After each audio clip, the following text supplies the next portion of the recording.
Welcome to Just Wanna Quilt, a research podcast coming out of Tulane University Law School, where we explore all kinds of things, stories about quilting, tools, field trips, maybe some famous quilters stop by, and of course a little bit of copyright thrown in just for fun.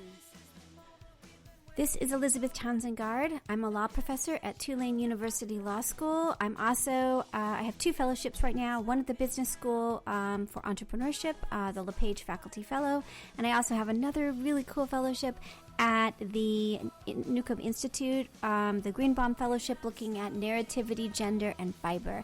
And, of course, I just want to quilt. So welcome to episode 3 of the Trademark lectures. Today we're going to be talking about trademarks as source identifiers.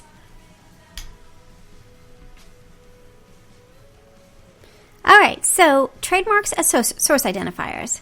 Well, we all know trademarks. The Nike swoosh, the McDonald's arches, Starbucks logo, for example, are all trademarks. The trademark system is how companies protect not just their business name and products, but what is called goodwill. That is what we think about when we hear the name or see the logo of a particular business.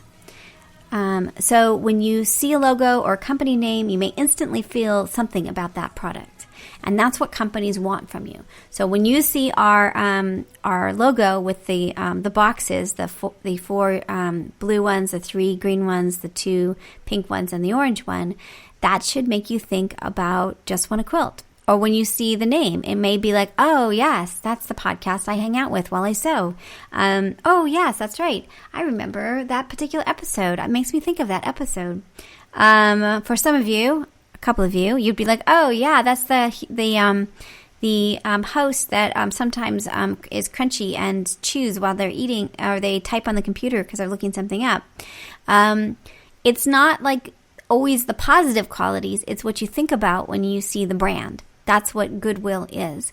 And that's really what the law is protecting when you get a trademark.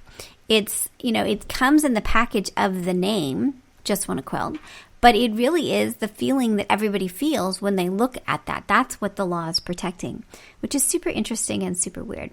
So when you see a New Orleans Saints t-shirt, or you buy a box of Crayola crayons, or you choose a bottle of Gatorade at the supermarket, that's trademark in action. We want our trademarks to be known so that people can know who we are, whether that's a nonprofit that's looking for more participation, or a quilt guild, or a small business, or huge industry. Bernina, we know Bernina, we know Singer, we know Janome. These are all names of sewing machine companies. Brother. And so that's how you're building a business, is by people knowing your name and the goodwill behind it. That's the value of the trademark. How people think about what it is they see, and hopefully their interest in purchasing the product, brand, or service.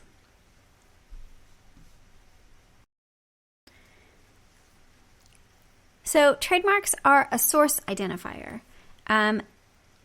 They help customers or consumers find products faster, and we call that reducing the search cost. They remember what they like and what they don't like. Think about going to a supermarket and not having any trademark names at all, and that you have to sort through each of the products that you want by looking at the ingredients and trying to assess which one did you buy and which one didn't you buy. They all look identical. They're all in they're in white packaging with black lettering, and there's nothing to identify which one is which. And you've got 4 cereals there.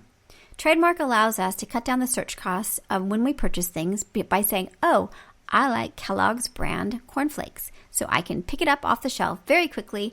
I see the logo, I see the trade dress, I see the packaging, and I'm able to pull it off the shelf. That's what trademarks do. Now, for us, as people living in the 21st century, we know this, right? Even little children know this very, very quickly. They can identify things that they want in the aisle while we're checking out that are put low so they can see it.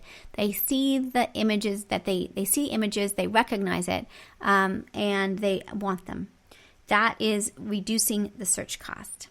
Now, companies build up trademarks through a number of means, through advertising, marketing, and word of mouth.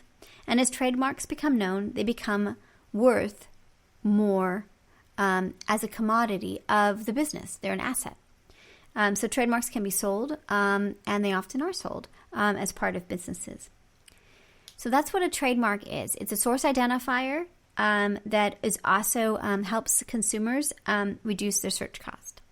Now, that being said, you can imagine that if I put out something like Kellogg's, L-O-T-S, Kellogg's brand cornflakes, that would be very confusing. So we also see trademarks as making sure that there's room so that there's no consumer confusion. So you can, it's called bridging the gap. So you get a bit of space around your product so that other people won't get confused and buy your product, buy somebody else's product instead of yours. So we'll talk more about that. But it gives you a little bit of padding, especially if you have a federal trademark, to make sure that people know that pink, the Nifty Notions from Brewer, it's a very distinct kind of 1950-esque packaging, which would light pink and dark pink stripes. That's and it's called Nifty Notions. That is really their brand. So they get a little bit of padding. So if I came out with something that was like the cool cat notions, and it's got a 50s vibe, and it's pink, and it's pink double stripes in the same way, the court would be like, no, that's too close. So it doesn't have to be literally too close, but enough that the consumers might get confused over the packaging or the trademark. Okay. So trademark is a source identifier. We will talk about trademark. We'll talk about a bunch of different kinds of trademarks. We'll also talk about trade dress. And trade dress is the way your store looks, packaging, and other things that you don't necessarily need to register, but that we also protect under trademark law. So again, trademark as a source identifier. One more thing, trademark names and other things can be a source identifier, but they can also not be a source identifier. We talked about this in the first lecture, which is, let's say somebody uses just want to quilt as a hashtag on Instagram because they really just love to quilt. That's really different than if they use it as a source identifier for their products. One, can't do anything about it. I'm okay with that. The other one, if they're starting to use just want to quilt as a source identifier, I will probably send them a cease and desist letter telling them that this is a registered trademark and we would prefer them not to use it. So again, it's a business thing. It's a cultural thing. It's a source identifier. It reduces the search costs for customers. And that's our lesson and conversation for the day. I hope you come back and learn a little bit more trademark law. Next time, we'll be looking at the question, when do you need a trademark? And we'll talk a little bit about that. So you've been listening to Just Wanna Quilt, a research podcast coming out of Tulane University Law School. And I'm Elizabeth Townsend Gard. If you like this podcast, keep listening. Also, we have a Facebook group. Come join us. We talk about a lot of things. We also have an Instagram account. And of course, most importantly, I really hope you get a chance to quilt today.